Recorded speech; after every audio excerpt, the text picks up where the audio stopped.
Hello friends, मी पल्लवी अमरे तुमचं या mini ब्लॉगमध्ये स्वागत करते। तर आज आहे श्रीकृष्ण जन्माष्टमी। तर इकडे नैवेद्यासाठी सुरुवात झाली आहे जेवणाची। तर मम्मी इकडे पुऱ्या तळते आणि पप्पा पण मदतीला आले आहेत। तर इकडे पुऱ्या भारी फुलले आहेत। तर इकडे श्रीकृष्णाच्या मूर्तीचं पूजन केलेलं आहे। तर आता पप्पा पूजा करतील आणि पूजा झाल्यानंतर आम्ही सर्व पाया पडू आणि मग उपास सोडायला बसू।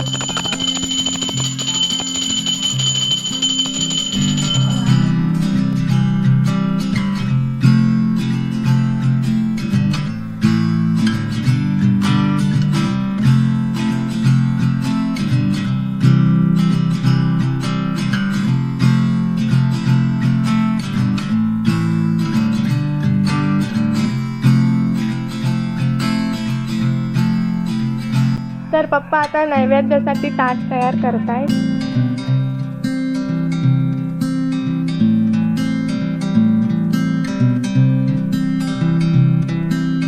तर आम्ही आता इथे सर्व एकत्र जमलो आहोत आणि थोड्या वेळाने आम्ही उपवास सोडू।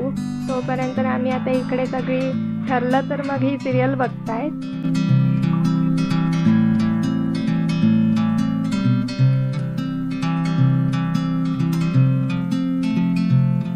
तर आता पप्पांचं नैवेद्याचं ताट तयार आहे। आता पप्पा देवाला कृष्णाला देतील। तर नैवेद्यासाठी पुरणपोळी, पुरी, चण्याची उसळ, काजूचे लाडू, रव्याचे लाडू, मिरची भजी, बटाटा भजी, पोळ्यांचा काला, टेगलाची भाजी आणि घुगरे। नैवेद्य दाखवून झाल्यानंतर आम्ही ताटं वाढायला घेतली।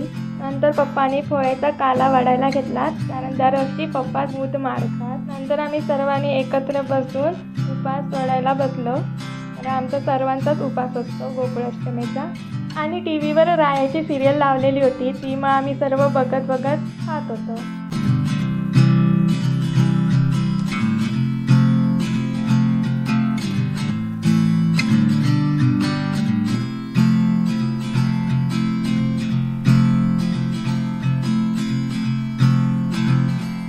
तर मित्रांनो, कसा वाटला हा ब्लॉग नक्कीच सांगा। तर आपण नेक्स्ट व्हिडिओमध्ये भेटू। Bye bye.